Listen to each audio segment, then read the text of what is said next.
кто-то вознамерится вмешаться в происходящие события со стороны, то они должны знать, да, и будут создавать для России неприемлемые для нас угрозы стратегического характера, они должны знать, что наш ответно-встречные удары будут молниеносными, быстрыми. У нас есть для этого все инструменты, такие, которыми не может сейчас похвастаться никто, а мы хвастаться не будем. Мы будем их использовать, если потребуется. И хочу, чтобы все об этом знали.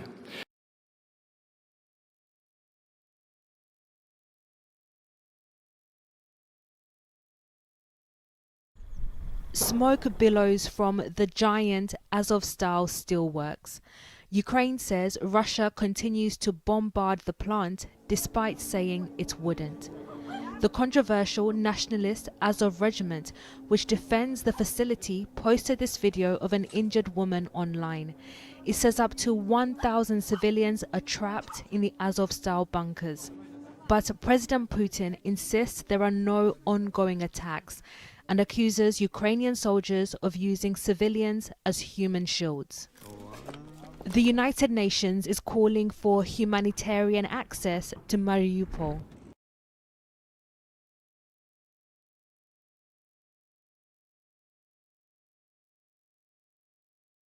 Naftali Bennett has received a death threat with a letter addressed to the Prime Minister and his family. A live bullet was included in the delivery to a building next to his home in the city of Renana. Security officials have immediately reinforced the unit responsible for protecting his family. It's not clear when the letter was sent. Police did not announce a motive, but Bennett himself hinted it was political in nature, saying on Twitter that political disputes shouldn't rise to the level of violence, bullying, or death threats.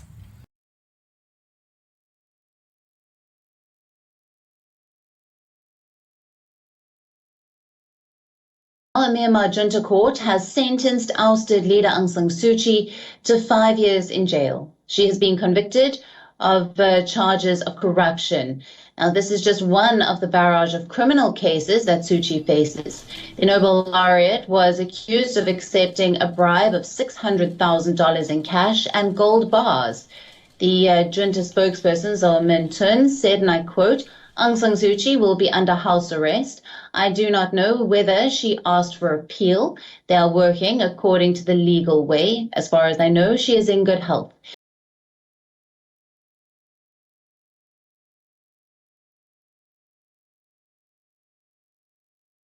The extraordinary return of Trevor Reed, the American released from prison in Russia, the U.S. Marine veteran imprisoned in Russia for nearly 3 years.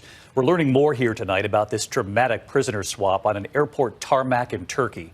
The prisoner exchange for a Russian man serving time here in the U.S. for drug trafficking.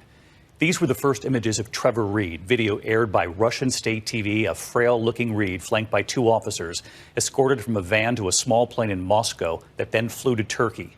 Then the scene at an airport in Turkey, our first look at the former U.S. prisoner being freed, Konstantin Yeroshenko, getting off a U.S. plane. Moments later, the exchange, Trevor Reed walking on the left toward that U.S. plane, Yeroshenko walking on the right toward the Russian plane.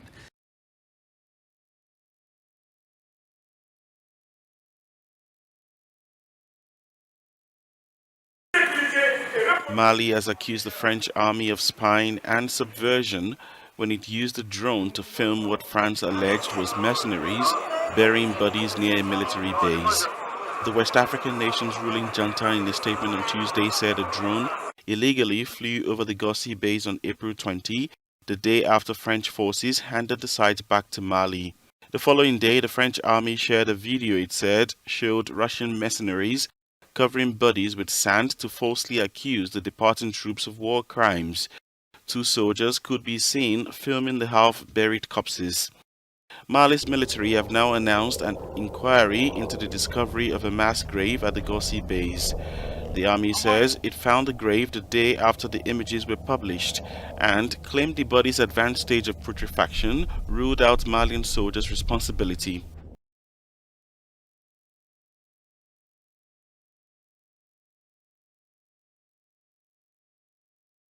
1 second, kids are laughing and talking, and the next, they are thrown on top of each other. This video, released by the Albuquerque Police Department, shows the moment of impact when a speeding Ford Mustang hits a school bus full of middle school students. Kids climbed out of windows and the emergency door to safety, while adult bystanders who witnessed the crash came to assist the frightened kids. According to the Albuquerque Public Schools, there were 23 students heading home at the time of the crash. The bus driver and 7 students were sent to the hospital for their injuries. 2 of the children required surgery, 1 for injuries to their legs and 1 with a pelvic fracture. Police say the white Mustang was allegedly racing another vehicle and going over 100 miles per hour when it struck the bus. The driver was charged with 2 counts of great bodily harm by a vehicle.